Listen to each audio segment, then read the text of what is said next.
Hello student, मेरे इस YouTube channel Lakhera sir studies में आपका एक बार फिर से स्वागत है। आज हम थोड़ा सा हेनरी का नियम उसके बारे में हिंदी में बात करते हैं। दूसरा वीडियो हम लेके आएंगे हिंदी के नियम को इंग्लिश में, तो आज थोड़ा सा हम इसको हिंदी में बात करते हैं। हमारा टॉपिक है हेनरी का नियम, हेनरीज लॉ, हेनरी का नियम। तो हेनरी का नियम को पढ़ने में जहाँ पर प्रॉब्लम होती है मैं वहीं से इसको चलता हूँ।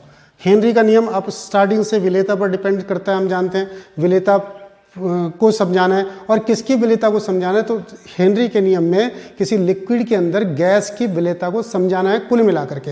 हेनरी के नियम को समझो जरा, हेनरी का नियम यूज कहाँ हो रहा है कि गैस लिक्विड में कितनी ज़्यादा या कितनी कम घुलती है तो प्रेशर का क्या इफेक्ट पड़ता है। तो प्रेशर का इफेक्ट उस गैस की द्रव में विलेयता को समझाने की हेनरी का नियम आया। तो देखो हेनरी का नियम क्या आया कि किसी गैस, मैं पहले लिख देता हूँ इसको, तब मैं इसको धीरे धीरे एक्सप्लेन करता हूँ। तो क्या आया, देखो किसी हेनरी का नियम आया हमारे पास, किसी गैस की द्रव में विलेयता,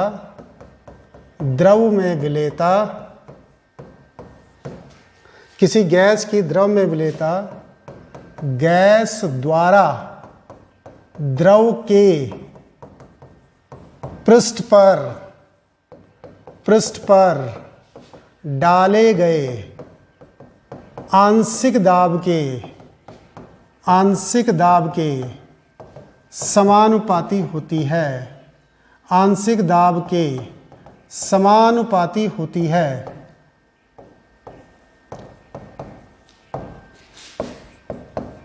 समानुपाती होती है मतलब जो विलेयता है ये किसके समानुपाती होती है, तो आंसर है कि विलेयता इज डायरेक्टली प्रोपोर्शनल, विलेयता समानुपाती होती है, आंशिक दाब के प्रेशर पर डिपेंड करती है। ठीक है, अगर हमारे पास देखिए यहाँ पर एक सॉल्यूशन है, यहाँ पर एक कोई विलायक है और इसके अंदर, इस विलायक के अंदर, इसके अंदर हम दो गैस डालना चाहते हैं। कोई एक्स गैस है, उसका जो प्रेशर है वो 3 atm है और दूसरी जो गैस है वाई गैस, इसका जो प्रेशर है हमारे पास, जो दूसरी गैस है ये 5 atm है। तो बताइए कौन ज़्यादा घुलेगी, तो जिसका प्रेशर ज़्यादा उसकी सॉल्युबिलिटी या उसकी विलेयता भी ज़्यादा। ठीक है, तो प्रेशर पर डिपेंड कर रही है ना सॉल्युबिलिटी, तो हमें यही समझाना था कि जिसका प्रेशर ज़्यादा, देखो ये ध्यान भी रखना है इसको कि जिसका प्रेशर ज़्यादा उसकी सॉल्युबिलिटी ज़्यादा, उसकी विलेयता ज़्यादा। बहुत सारी चीज़ें हम इस पर लेकर के आएंगे। तो पहली बात तो सॉल्युबिलिटी हो गई, तो किस पर सॉल्युबिलिटी, जिसका प्रेशर ज़्यादा उसकी सॉल्युबिलिटी ज़्यादा। फिर आगे आइए विलेयता, अब यहाँ से समझना है इसको ढंग से। विलेयता एक चीज़ पर और हम विलेयता को एक प्रकार से और डिफाइन कर सकते हैं कि विलेयता is directly proportional to एक्साई of gas. एक्साई का मतलब मोल अंश, मोल अंश मतलब मोलर प्रभाज, मोलर प्रभाज माने, मोलर प्रभाज का मतलब क्या होता है, मोल फ्रैक्शन इंग्लिश में। तो मोल फ्रैक्शन, इसका मतलब क्या हो गया, ये गैस है, ये द्रव है, द्रव के अंदर गैस डाली तो गैस का थोड़ा सा अंश चला गया, और गैस डाली और ज़्यादा अंश, और गैस डाली और ज़्यादा अंश, यानी कि जितना ज़्यादा अंश उतनी ज़्यादा विलेयता, या जितनी ज़्यादा विलेयता उतना ज़्यादा अंश। तो विलेयता और अंश दोनों एक दूसरे के डायरेक्टली प्रोपोर्शनल है, ऐसे भी तो लिख सकते हैं इसको। तो विलेयता दाब पर भी डिपेंड करती है और विलेयता और मोलर अंश एक दूसरे पर डिपेंड करते हैं। विलेयता ज़्यादा होगी तो मोलर अंश ज़्यादा, और मोलर अंश ज़्यादा तो विलेयता ज़्यादा। ठीक है, तो फिर इन दोनों से हम क्या लिख देंगे इसको, इन दोनों से हम क्या लिख देंगे, तो इन दोनों से मैं इसको ऐसे लिख देता हूं, P is directly proportional to एक्साई of gas, या P is equal to KH into xi of gas.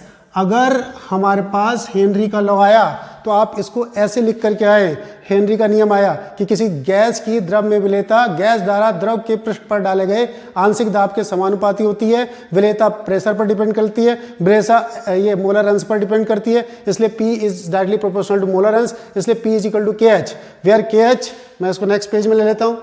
तो हमने क्या लिखा, P is directly proportional to एक्साई of gas, या P is equal to KH of gas. तो ये हमारे पास आ गया, KH क्या कहलाता है, तो KH हमारे पास कहलाता है हेनरी का नियम, हेनरी स्थिरांक, हेनरी स्थिरांक कहलाता है, हेनरी कांस्टेंट कहलाता है।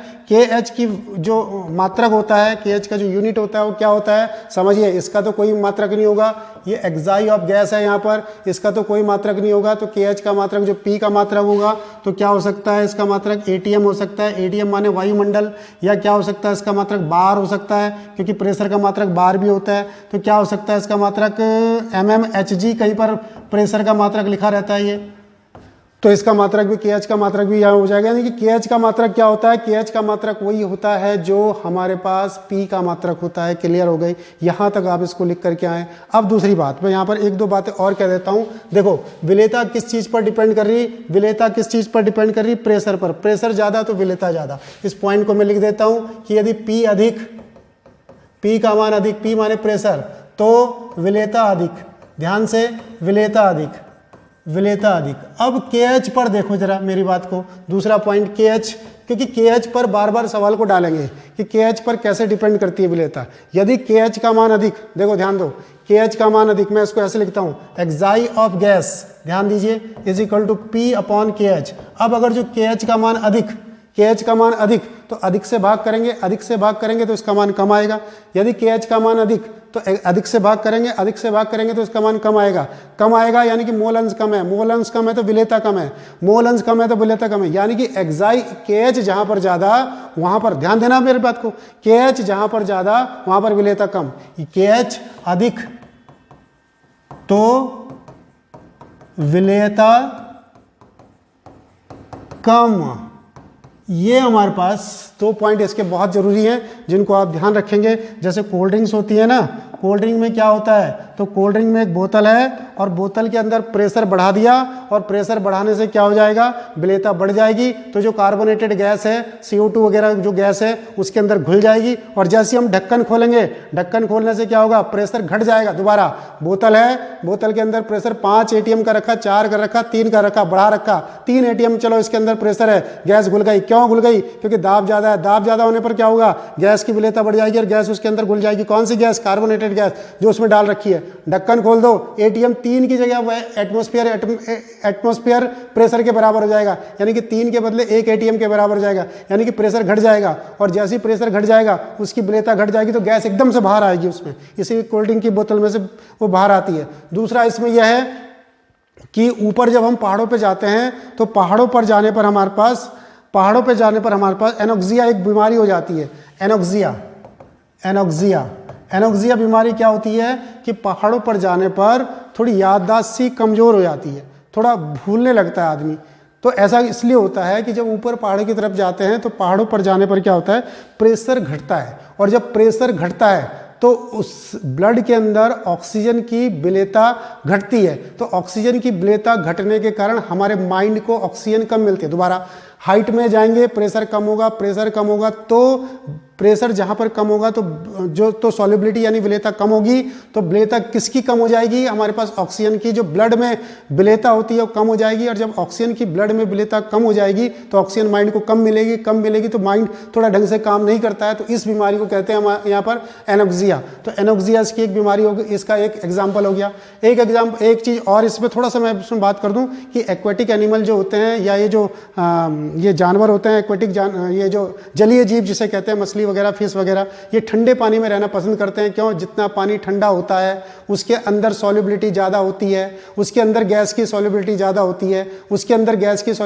होती है, ठंडे पानी में। तो ठंडे पानी में ऑक्सीजन ज़्यादा घुलेगी तो मछली को ज़्यादा मिलेगी तो रहना पसंद करेगी। गर्म पानी में विलेयता कम होगी, गर्म पानी में से ऑक्सीजन बाहर आ जाएगी, पानी को गर्म करो बाहर आ जाएगी, तो विलेयता कम होगी तो उसको कम मिलेगी तो उसको ठीक नहीं है वहाँ पर रहना। ठीक है। एक क्वेश्चन और कि गोताखोर जब जाते हैं तो गोताखोर या स्कूबा डाइवर कहते हैं उसको, गोताखोर को। स्कूबा डाइवर जो होते हैं ये पसंद करते, ये जब डीप वाटर में जाते हैं तो डीप वाटर में जाने पर हीलियम और ऑक्सीजन का मिक्सचर यूज करते हैं। जबकि यहाँ पर हम जब सांस ले रहे होते हैं तो हम नाइट्रोजन और ऑक्सीजन का मिक्सचर यूज कर रहे होते हैं। देखो आप, नाइट्रोजन है और ऑक्सीजन हमारी बॉडी में जाती है, तो नाइट्रोजन जो होता है हमारी बॉडी में जल्दी बहुत अच्छी घुलती नहीं है। क्यों नहीं घुलती है? क्योंकि नाइट्रोजन का KH वैल्यू ज़्यादा होता है। KH वैल्यू ज़्यादा होने से क्या होता है? KH वैल्यू ज़्यादा होने से क्या होता है? उसकी सॉल्युबिलिटी कम हो जाती है, तो नाइट्रोजन घुलती नहीं है, नाइट्रोजन बाहर आ जाती है। ऑक्सीजन को हम सांस के रूप में लेते रहते हैं, कोई प्रॉब्लम नहीं है यहाँ पर हमारे पास। लेकिन जैसे ही हम डीप वाटर में जाते हैं, डीप वाटर में जाने पर प्रेशर बढ़ जाएगा, प्रेशर बढ़ जाएगा तो सॉल्युबिलिटी बढ़ जाएगी, तो ऑक्सीजन भी घुलने लगती है और नाइट्रोजन भी घुलने लगती है बॉडी के अंदर। ध्यान दो, जैसे हम बहुत गहरे पानी में जाएंगे, गहरे पानी में जाने पर प्रेशर बढ़ जाएगा, पानी का प्रेशर बढ़ जाएगा तो विलेयता बढ़ जाएगी। ऑक्सीजन तो घुली रही थी, ऑक्सीजन से तो प्रॉब्लम नहीं है, हमारी बॉडी यूज टू है ऑक्सीजन की, लेकिन नाइट्रोजन भी घुलने लगती है बॉडी में। अब नाइट्रोजन घुल जाए तो बहुत ठीक, कोई प्रॉब्लम नहीं, लेकिन जब वो गोताखोर बाहर आता है तो वही नाइट्रोजन वापस आती है। तो जब वो नाइट्रोजन वापस निकलती है तो हमारी ये वेन्स में से, हमारी जो ये यहाँ पर नलियाँ हैं, समझ लो हमारी जो पूरी बॉडी में जिनसे ब्लड चल रहा, तो उनमें से, उन नसों में से ये ऑक्सीजन तेजी से बाहर निकलती है, तो बहुत पेन होता है इससे। तो उससे बचने के लिए क्या करते हैं हम? हीलियम और ऑक्सीजन को यूज करके जाते हैं। तो उससे क्या होता है? हीलियम का जब कंसंट्रेशन बढ़ा देंगे तो क्या होगा? हीलियम की KH वैल्यू बहुत अधिक है।